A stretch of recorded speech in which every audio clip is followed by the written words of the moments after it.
this video, we will go through a few turns of a period in order to demonstrate the gameplay of Frozen Rampage. The moves that we make may not be the most creative or effective for gameplay, but it demonstrates many of the different scenarios that occur during a game of Frozen Rampage. We have assembled our players on the game board and are about to begin. Our goalies are in the goal crease, our defensemen are in the defensive zone, our forwards are in the neutral zone, our centers are in base-to-base contact at the center of the board, and our bench is populated with our spare forwards and defensemen.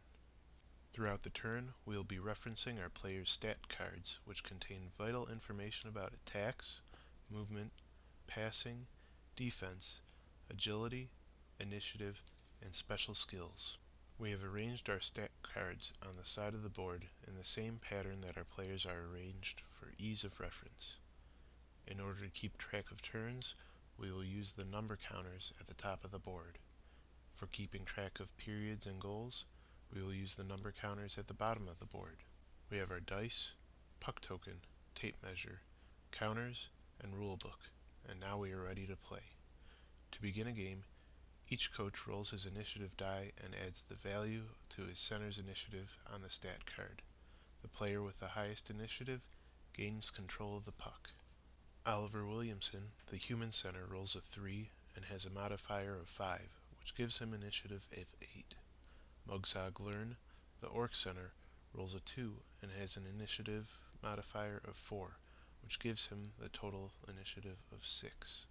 Since Oliver has the higher initiative, he has gained control of the puck, and Mugsog Learn gets an immediate attack. In order to make a successful skill check, the coach must roll higher or equal to the value shown on the player's stat card. Mugsog's strength is a 3, so he hits on a 3, 4, 5, or 6.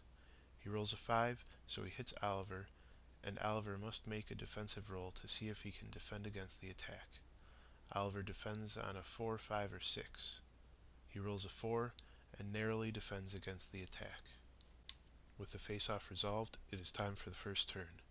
Each turn consists of 2 actions and a pass. An action can be anything a player does, from movement, attacking, shooting, checking, or even another pass. There is no defined order that the actions must be taken in, so it enables an immense amount of possible strategies. Oliver's coach decides that the best strategy is to pass the puck, and per his stat card, he can pass up to 8 inches. If Oliver passes the puck through a player on the opposing team, that player gets a chance to intercept it, so he will pass back to one of his forwards with his free pass. In Frozen Rampage, as long as a player is within range and there are no opposing players in between, that pass is automatically completed. A human forward has a movement of 8 inches. In Frozen Rampage, a movement on the ice is free without constraints of grids or hexes, and as long as he doesn't have the puck, he can move through opposing players. The forward determines the direction that he is going, measures this distance, and moves. Now, the human coach has 1 action left, and with that, he will use his other forward to sprint into the orc team's defensive zone. With a sprint, that player can move up to double his normal movement, but he cannot move the next turn. Once again, the human forward has a movement of 8 inches, so he can move up to 16 inches down the ice. He decides to move 15 inches, positioning himself between the 2 orc defensemen. The turn is not over yet, though. Because he sprinted down the ice at an immense speed, he must make an agility check to see if he can stop where he wants to. He fails on the die roll of 2 because he needs a 4, 5, or 6 to stop. Because of that, he must roll a d6 to see how much further he skates past his target. Each increased number on the die is equal to 1/2 an inch. He rolls a 2, so he continues 1 inch in the direction he was going. With 2 actions and a pass used, it is the end of the human coach's turn, and the orc coach's turn begins. With his first action, he measures the distance between Mugsog Learn and the human forward with the puck. It is only about 3 inches, and since the distance is less than half of Mugsog's total movement of 8 inches, he has the ability to check the forward with the puck. A check is a combination of movement and attacking. So instead of spending 2 action points to move and attack, the coach only has to spend 1. Mugsog moves up to the human forward and comes into base-to-base contact, and now he rolls to hit. Once again, he needs a 3, 4, 5, or 6, and hits with the 6 that he rolls. In order to defend, the human forward needs a 5 or a 6, and fails with a 1, so he takes a wound. Now, since the human forward has control of the puck, he needs to roll for agility to see if he retains control of the puck. Since he rolls a 3, but needs a 4 or better, he loses control of the puck to Mugsog. The Orc coach has an action and a pass left for this turn, so he will move the forward up the ice, keeping him within passing range, and then he will pass up to that forward, and it is the end of the Orc coach's first turn. The human coach is not happy, and for his second turn, he moves Oliver into base-to-base contact with the forward for his first action, and will attack with his second.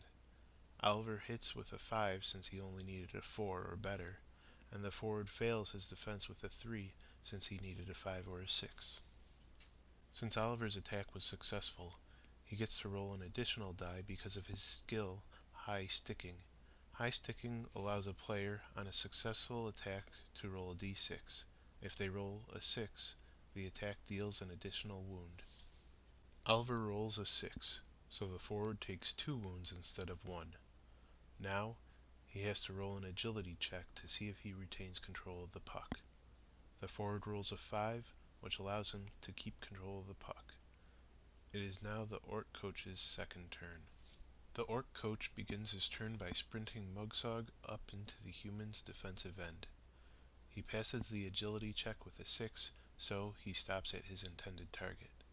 Next, the Orc coach passes the puck to Mugsog and moves his forward into position to put pressure on the human defense.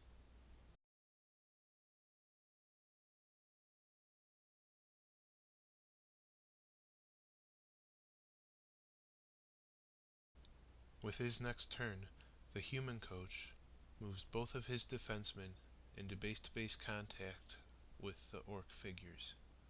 He covers both the passing lane and the shooting lane. Now, the Orc coach wants to take a shot on net with his Orc forward. In order to get the puck to that forward, Mugsog must pass through the defenseman since he sprinted last turn. This means that the human defenseman in between will get a chance to intercept the puck. He narrowly misses the interception with a 3 since he needed a 4, 5, or a 6, so the pass has been completed and the Orc forward now has possession of the puck. When taking a shot, the distance between the shooter and the marking at the center of the goal crease is measured. Right now, the Orc is 8 inches away.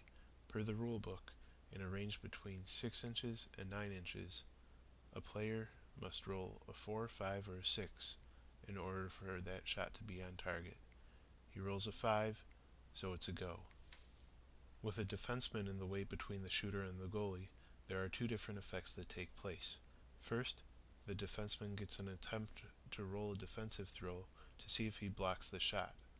He rolls a 3 and needed a 4, 5, or a 6, so he is unsuccessful at blocking the shot.